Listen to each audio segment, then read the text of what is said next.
पादासन स्वाहा अर्चनार्चधारा नैवेद्यं स्वाहा ओम गणानन्दं गणपतिं भवामहे प्रियनन्दं प्रियपतिं भवामहे निधिनन्दं निधिपतिं भवामहे वसो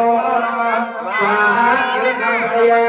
ओम गणानन्दं गणपतिं भवामहे प्रियनन्दं प्रियपतिं भवामहे निधिनन्दं निधिपतिं भवामहे वसो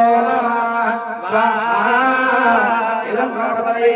ओम गणानन्दं गणपतिं भवामहे प्रियनन्दं प्रियपतिं भवामहे निधिनन्दं निधिपतिं भवामहे वसो स्वाहा इदं गणपते ओम गणोष्णरसावतमानं निरसयन्नममृतं च हिरण्येन सवितातेन देवयाते भुवनाधिपतिं स्वाहा इदं आदित्याय ओम कादा विष्णु परमादान सर्वावस्य सूरय देवा शिवरदम् विष्णवे स्वाहा इदं नारायणाय